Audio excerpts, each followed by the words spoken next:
welcome back again to Craig Hawkins' Emporium here. We've just moved over across the room now. We're going to do some ceramics here. We're so tired about doing the other ones, we better sit down, so we're cracking on now. So if you'd like to talk us through some of those lovely ceramics you've got there, Craig, it's a pleasure, an absolute pleasure to the eye. Yeah, one of the interesting things about cricket is that people want to remember the game, celebrate the game in all sorts of ways, including ceramics. Everyone will be familiar, I'm sure, with the different Toby drugs that are. You can open that. And, we've got both of them. We've got Celinda Hutton. We've got both of them. The one at the back with the Hampshire hat is just called the Hampshire Cricketer. We've got Dickie Bird, of course, Fred Truman. The large one of W.G. Grace at the back.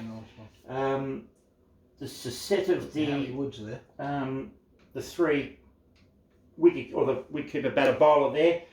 Interesting with that, with the coloured ones. Someone made a comment on it a couple of months ago about it, and I asked if everybody had the white ones, and nobody knew that they existed. I said, well, I have a white one, and so I'm still looking for two of the white ones, but more cricket quirks. Of course, the Bradman Toby jugs, which get quite a lot of attention.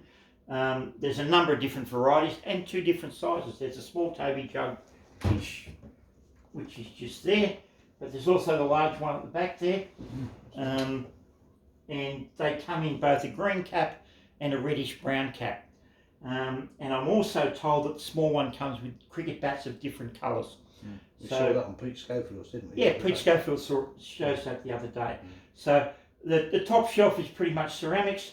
The second shelf is a lot more of players' models. We've got Brian Lara, we've got... Yeah, these are sheer cast bottles, these ones, when I had a few of those myself, so that's familiar to me. We've got the Brian Lara 375 there. Yep. Fantastic.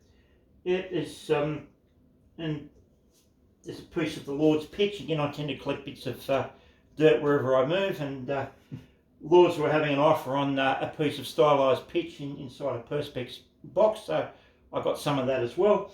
One of the Bradman tankards, one of the phenomenon of cricket in Australia, that there's an awful lot of stuff with Bradman's image on it, as we learnt this morning. One of the other things that happened a while ago was Australia went through a stage where it was producing ceramic cricket balls. This one was from one of the test teams from the 90s. Quite heavy, isn't it? They're quite unusual, very fragile, so if you break them they shatter. Yeah. But I've got a number of them from the different test playing years. There's also a number in another couple of cupboards with, there was one done for Bradman's centenary, there was one done for Shane Warne's 600 wickets, a good number. One of my favourite parts in the whole collection of ceramics is Bunnykins. Everyone's familiar, every childhood had a Bunnykins of some description. A lot of these had cricket motifs on it. This one's got a rabbit carrying its pads to the game. There's other ones with all sorts of cricket motifs. A most wonderful gentleman called Arthur Watson, who I'm very privileged to call a good friend. He was here one day and asked me of my interest in Bunnykins items, and I said I didn't have any, and he arrived a few days later with a box full of collections. So that's the Arthur Watson collection of Bunnykins items. We saw some yesterday, didn't we? A very rare Bunnykins Australian barbecue. Yes, which I have to work out how to get back up to Falcon Bridge with enough money to buy it. Yeah, but quite. Yeah, it was a bit expensive. If my wife isn't watching this, darling, it's okay. It's not really that expensive. No. Yeah, quite. But there is. She knows you, mate. She knows me far too well. Yes, and still married to me, which is bizarre. So the Bunnykins is a big part of here. Scattered throughout the office in various different cupboards is bits of ceramics. They're in most of the cap cupboards. There's a piece here, a piece there.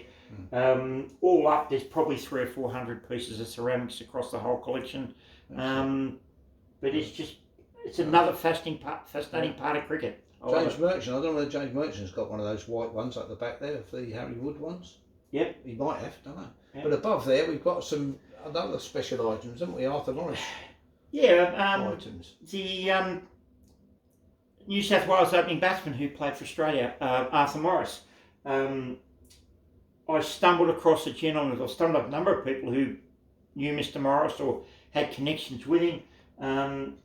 We have in the cupboard there Arthur Morris's St George Premiership cap when he was the captain from the 1940-41 season. That was built into a display by a gentleman who moved on to me some time ago. I have in the box a cricket ball signed by Arthur Morris, which I acquired many, many years ago. On top of the box, under the purple honours cap, is the Centenary Test goblet from Lord's 1980, which was specifically at the bottom noted to Arthur Morris. Now, apart from being an exceptional opening batsman, Mr. Morris is also a very good raconteur and told some wonderful stories. I can recall Mr. Morris being asked about Bradman's duck at the Oval in 1948, to which he replied, yeah, I remember seeing it, I was there. And the gentleman asked in the interview, said, well, how did you go? He said, I got 190 something, nobody remembers, but Bradman's duck was very special. Arthur Morris was awarded status not long ago as one of the New South Wales legends of the game, and that's his New South Wales legend cap there in the Perspex box that they presented him to. It's a lovely blue. It is. Yeah. And in Karen's room next door, you can't see it, but it's there.